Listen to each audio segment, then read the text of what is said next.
So, that's one of the things is the information that's given to black people that many government agencies, police departments, whatnot, do not want black people to know. They don't want stuff stirred up.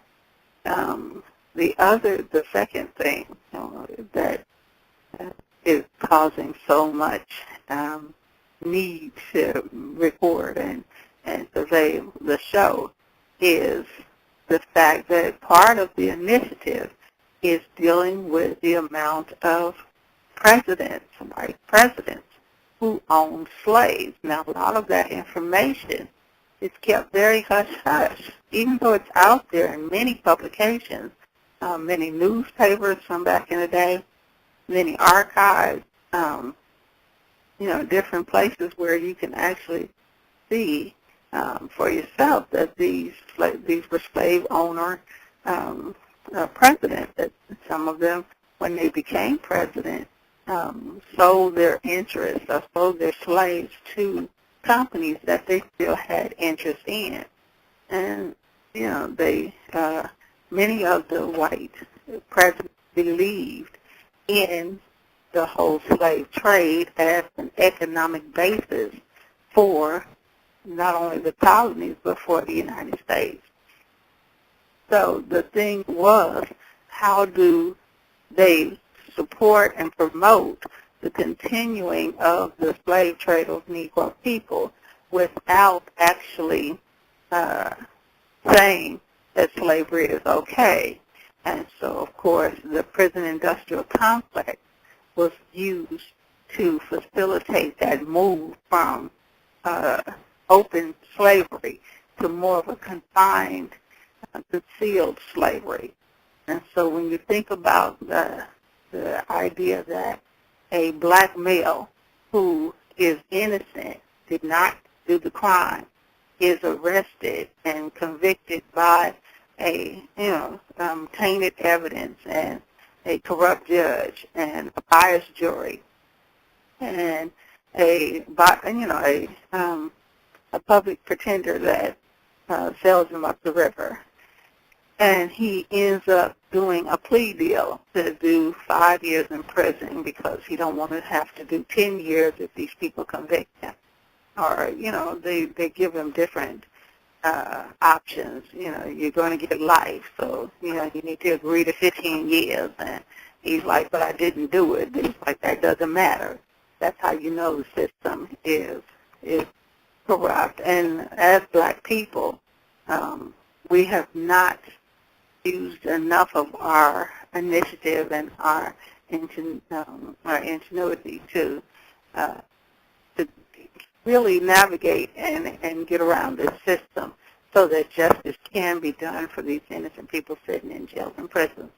And we're going to be working on that on one of the series. But the thing is that when he's caught up in these situations, he is, let's say you have a person that decides in California that they say, well, you can go out on a work release program, get out of here for a little while. And, of course, the guys, having been trapped up for, a year or 2 years or whatever, agreed to do the work program. And so they're going to be going out in their prison jumpsuits and minimal gear, and they're going to be helping firefighters fight fires in California. Well, the firefighters that are fighting these fires are getting $70,000, $90,000, $100,000 a year, whereas these guys that are being sent there from the prisons are getting, 15 cents, 18 cents, 50 cents an hour.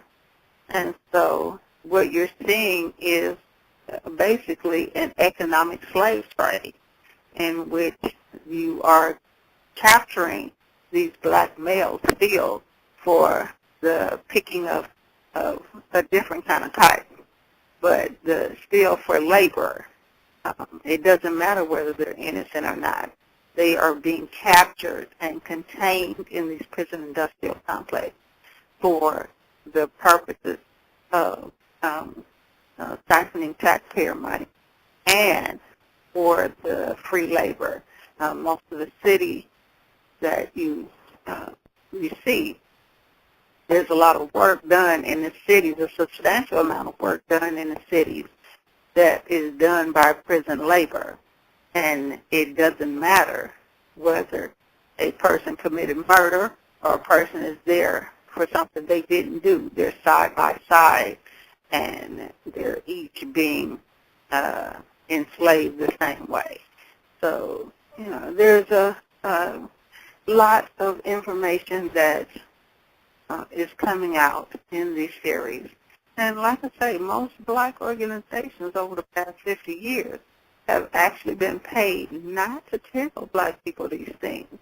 Now, a lot of black people know it. There's a lot of conversation in black communities about it. But getting down and dirty and really understanding the economic situation, we have the Economic Institute.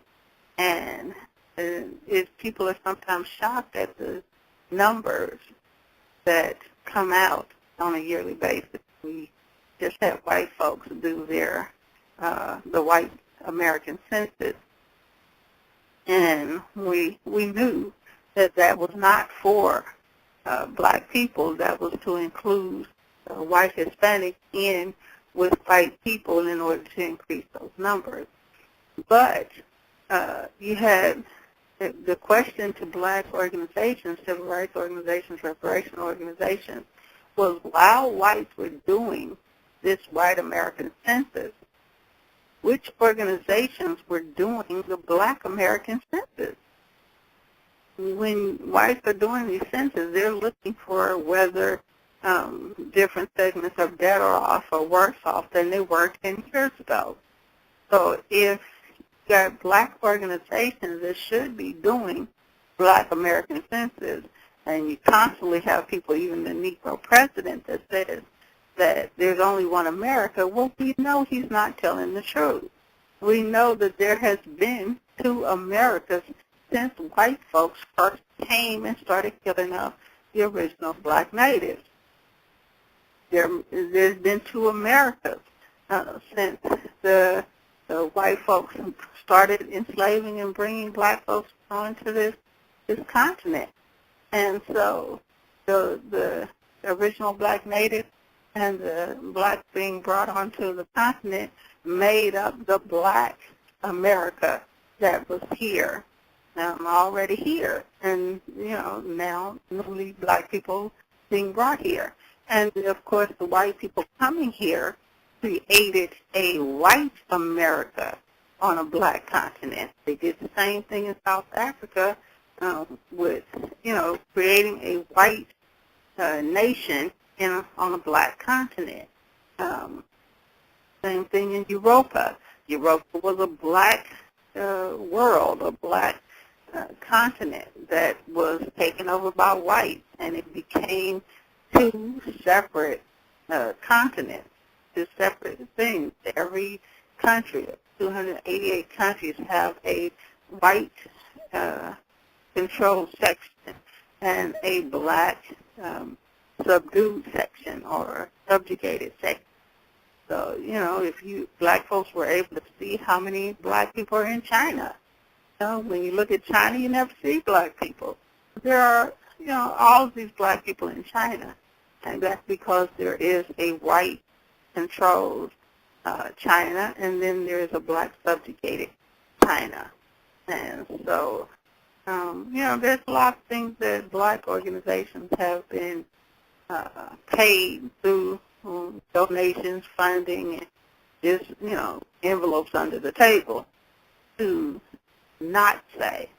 And unfortunately, they can't deal with the reparations issue once and for all. They can't address the reparations situation once and for all without dealing with some of this ugly. And it is ugliness. I mean, we talked about this whole series with the Restoring Honor to America. And we said that if that really was what white folks wanted to do, then they would have to go back to a time before white folks were here, because so much dishonorable things have happened since white people got here. And so, it's